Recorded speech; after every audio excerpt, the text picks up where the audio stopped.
Mercredi 19 février 2020, ça fait bientôt 3 mois que la France se bat contre la casse de son système de retraite. Et aujourd'hui, j'ai rendez-vous avec Gérard Filoche pour faire un point.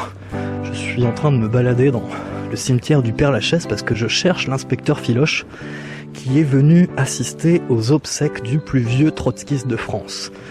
Un homme de 99 ans qui est mort la semaine dernière. Et alors à ces funérailles-là, il y a tout ce que la France compte de trotskistes. Tout le mouvement trotskiste de France se retrouve au Père-Lachaise aujourd'hui.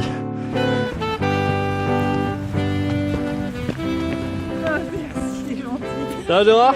Ça va Jérémy. J'ai fini par te trouver. J'ai fait tout le tour du Père-Lachaise 4 fois là. Il y avait des mecs qui parlaient de la commune en haut, donc je me suis rapproché. Là, là tu viendras tes cribines, tout ça. Ah ouais ? Ah oui, il y avait tout ça. Comment s'appelait ce monsieur ? Michel Lequen. Michel Lequen. Michel Lequen, 99 ans.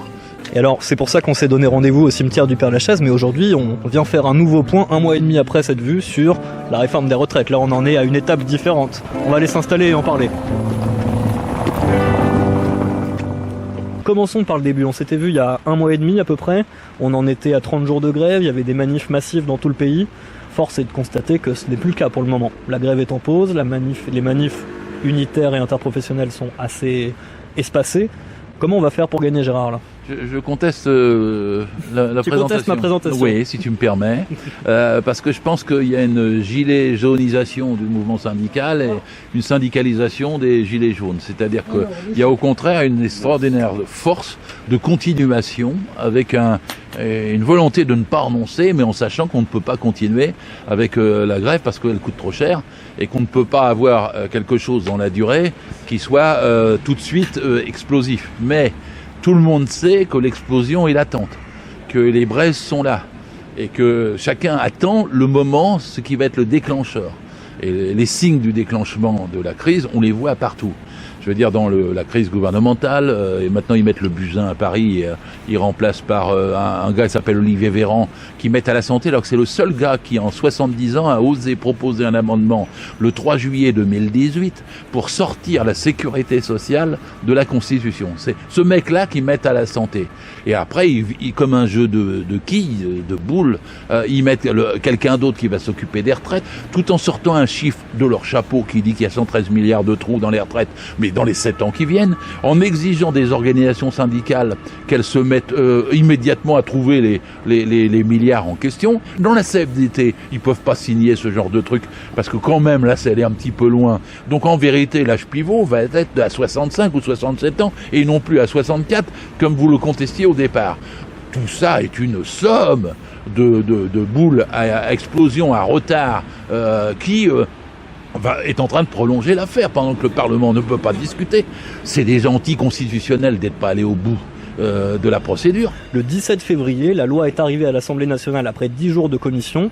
Ils n'ont pas pu aller au bout parce qu'il y avait trop d'amendements et donc du coup c'est le texte du gouvernement qui est présenté dans l'hémicycle. Et là pareil, il y a 40 000 amendements, ils n'iront pas au bout de l'examen des exemples. Non plus. Par conséquent, le danger pour eux, c'est le Conseil constitutionnel, et c'est leur faute parce qu'ils ont donné une procédure accélérée alors qu'elle n'était absolument pas nécessaire. De toute façon, il faudra quand même qu'ils repassent au Sénat, et le Sénat va leur faire, c'est la droite qui est en train de se réveiller sur le thème, ça y est, notre sommeil est passé, on va faire la peau à Macron, et qui au Sénat vont encore bouger tout, ils pourront encore revenir avec le texte initial, mais il y a quelque chose d'impensable dans un pays où l'opinion ne bouge pas, c'est-à-dire 70% est contre le projet et soutient toutes les mobilisations, et où tous les jours il se passe quelque chose. Il y a la grève des saisonniers maintenant dans les Alpes, c'est quand même assez rare. Vous avez la grève des avocats qui continue, c'est quand même une profession qui a un petit peu d'audience dans le pays, mais il y a 10 choses, les mouvements de femmes, vous avez les retraites au flambeau, moi je trouve que c'est absolument... Et il y en a une toutes les 3 jours, hein. Rien ne s'apaise. Donc si ça veut dire que rien ne s'apaise, et qu'autour de Macron, il y a de la panique qui change tous les jours, qui savent pas, etc., normalement, dans tout cas historique de ce genre, ça finit mal pour le pouvoir. Ça n'est pas possible que ça ne finisse pas. Ne me prenez pas pour un trop optimiste. Je suis un... C'est ce que j'allais te dire, Gérard. Je suis un Parce que malgré tout ça, le texte est arrivé à l'Assemblée. Tu l'as dit, ils envisagent d'utiliser le 49.3. On voit mal ce qui va les arrêter, même si, en effet, tout ce que tu dis est factuel. Ça continue à bouillonner, ça continue à partir dans tous les sens, mais... Mais la question, c'est que les gens cherchent le coin, l'occasion. quand il y a une situation de tension de ce type, les braises finissent par envoyer des étincelles, et les étincelles peuvent faire très mal. Et si, c'est vrai que dans la 5e, tout repose sur Macron, mais Macron lui-même, on voit bien que il y a quelque chose qui tourne mal du point de vue du fonctionnement, et qu'il ne peut pas répondre, il n'a pas de parti. On est quand même à 22 démissions, je crois, de En Marche au Parlement, c'est quand même inédit.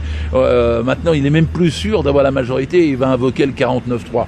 On peut dire d'accord que le 49-3, à ce moment-là, l'autoritarisme se transforme en une mini-dictature et qu'il n'écoute plus rien. Sauf que dans ce pays, ça n'a pas encore été joué et que tous ceux qui ont essayé ce genre de choses se sont retrouvés à bas. Donc mon optimisme n'est pas un optimisme, c'est du réalisme. Les choses se sont accumulées. Je ne suis pas Madame Soleil plus qu'il y a 2 mois. Je ne sais pas au futur comment ça va, mais je sais que quelque chose ne peut pas passer. Et ils peuvent pas ensuite avoir les retraites, puis ensuite faire la santé, puis ensuite arriver au bout de ce programme de destruction. Il peut pas. Cette société est en train, comment dirais-je, elle est en train de préparer un renvoi global, un vomi global contre le personnage qui l'intoxique. Alors Gérard, maintenant je vais quand même recenser quelques trucs qui permettent d'espérer. Parmi les trucs qui sont très très gros et qui nous font penser que ça peut pas aller au bout dans ces conditions, en effet, je sais pas si tu as vu l'étude d'impact complètement bidonnée. Je te donne 2 actualités, je vais te demander d'y réagir. Même 3 actualités. Le Conseil d'État qui dit c'est ni fait ni à faire votre projet de loi. Le Conseil d'État, c'est pas un repère de gauchistes. Et puis la 3e chose, c'est est-ce que tu as vu que la valeur du point sera indexée sur un indicateur qui n'existe pas? Les syndicats de l'INSEE disent non, et l'INSEE elle-même a été surprise de se voir sommée de faire un indicateur qui en plus ne peut pas avoir de sens. Qu'est-ce que c'est que cette idée de moyenne des salaires? En plus, ça ne veut rien dire. Alors attends, on rappelle. Le point devait être indexé sur le salaire moyen par tête. Maintenant, dans l'article 9 du projet de loi, il y a écrit sera indexé par défaut, donc c'est même pas sûr, au revenu d'activité par tête. Oui, et puis ensuite, il est susceptible d'évoluer si l'espérance de vie s'allonge, parce que c'est un des facteurs aussi qui peut conditionner l'évolution du point. C'est une usine à gaz qui ne fonctionnera pas. Et le Conseil constitutionnel peut tout à fait, il a déjà 10 matières pour dire non. Je ne sais pas s'il le fera, mais après le Conseil d'État, peut-être qu'il sera enhardi au point quand même de dire qu'il y a quelque chose qui cloche. Donc ils vont eux-mêmes, ils construisent le mur sur lequel ils s'affrontent. Sur l'étude d'impact bidon, je sais pas si tu as vu, donc tous les cas qui sont présentés sont falsifiés, il y a des cas caviardés qui ont disparu de l'étude d'impact. Est-ce que tu avais déjà vu c'est gros quand même, c'est grossier, tu avais déjà vu ça dans ta longue carrière politique? Non, pas à ce point, parce que d'habitude, ils s'arrangent quand même sur le plan des chiffres, ils te sortent pas 113 milliards au bout de 4 mois de débat, et ils te disent pas que monsieur Hugo, qui est prof, va perdre 631 € sur sa retraite. Et bien sur les réseaux sociaux, les mecs d'En Marche, ils disent non c'est vrai, non mais il a pas l'âge, etc. Mais ça sera sûrement encore plus compliqué parce qu'on n'a pas encore étudié tous les cas avec la barrière en 1975, avec les barrières à 62, 63, 64, 65, 66. Qu'est-ce que ça va? Oui, parce que l'âge d'équilibre va se reculer d'1 mois tous les ans. Parce qu'en fait, le calcul qu'ils ont fait, c'est on recule de 2/3 de l'espérance de vie tous les ans. L'espérance de vie s'allonge d'1 mois et demi tous les ans. Du coup, ils reculent l'âge d'équilibre d'1 mois chaque année. Et moi, je le dis, si on vit plus longtemps, c'est pour en profiter plus longtemps. C'est pas pour se faire exploiter davantage. C'est pas pour bosser plus. C'est pour pouvoir jouir de la vie avant de disparaître. C'est pour pouvoir avoir du bonheur à la retraite. Mais on y a droit ou pas? Tout à l'heure, tu as parlé d'un chiffre monumental, 113 milliards de trous. Qu'est-ce que c'est que cette histoire? Est-ce que tu peux expliquer aux auditeurs de là-bas si j'y suis, qu'est-ce que c'est que ce trou? Les 113 milliards, ils n'existaient pas, et même il y a 6 mois dans leur texte, ni dans le texte du corps, ni dans les rapports de Delevoye. Ils n'existaient pas dans les textes de Macron, puisque celui-ci, au moment de se présenter, écrit « Il n'y a pas de problème financier pour les retraites ». Soit c'est un incompétent, soit c'est un menteur. Bon, mais c'est plus compliqué que ça. C'est qu'ils ont créé le trou artificiellement. Tout était équilibré. Bon, et là d'un seul coup, ils ont tellement additionné de choses, détourné l'argent pour le donner ailleurs, parce que en fait, quand on dit 113 milliards, par exemple les 40 milliards de cette année du CICE, qui sont transformés en baisse de cotisation, il y a qu'à pas les donner aux patrons, puis on n'a plus de trous. Je vous donne la facilité. Je mentionne toujours que leur projet de loi proposait qu'au-dessus des salaires de 120 000 € et en dessous de 329 000 €, le taux de cotisation passe de 28% à 2,8%. Ce qui représente un cadeau de 3,7 milliards. C'est-à-dire que pour des gens qui cherchent de l'argent, fait, il le jette par les fenêtres. Et après, ils disent il y a un trou. Et ils prennent le chiffre le plus élevé pour le proposer aux organisations syndicales. C'est pour ça que j'approuve, moi, la CGT de claquer la porte. Alors, on rappelle l'actualité, il y avait donc une conférence de financement qui était censée trouver une solution à ces trous que le gouvernement a finalement trouvé. Et donc, cette conférence de financement, la CGT, aujourd'hui, mercredi 19 février, a claqué la porte, a dit « Je n'y participerai pas, pour moi, il n'y a pas de problème financier ». Absolument, et en barrage la CFDT, parce que demande le dirigeant de la CFDT? Je ne partage pas ses opinions du tout. Et un nombre de militants de la CFDT tendent à ne plus la partager. Mais il dit nous allons trouver une solution de financement. Alors quand et là, Édouard Philippe lui met la barre tellement haute qu'il peut pas la sauter, 113 milliards. Bon, alors ça veut dire qu'il faut que ça soit le dirigeant CFDT qui, avec le patronat, s'entende pour dire on va faire des accords tels qu'on va serrer la vis là, puis là, pour trouver les 113. Mais même le patronat dit c'est pas possible et ne veut pas. Et le patronat commence à dire que cette réforme des retraites, c'est pas une réforme, c'est une case des retraites, finalement elle est pas si bien que ça.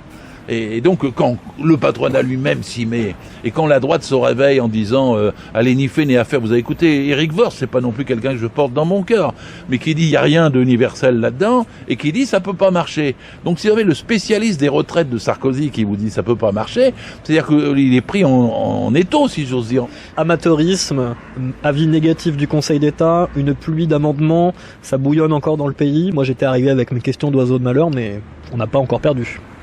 Ah non, mais ça se pose même pas comme ça. La question qui se pose, c'est comment on va gagner. C'est-à-dire que le foyer est étendu, les braises sont tout à fait rougeoyantes. Quelle sorte d'étincelle va provoquer l'explosion de ce foyer. Et vous pouvez interroger des millions de gens. Ils pensent comme je suis en train de dire. Quand on va avoir une occasion, on va y aller. Et ça, quand il y a ça installé dans la tête des gens, le pouvoir, il peut pas être tranquille.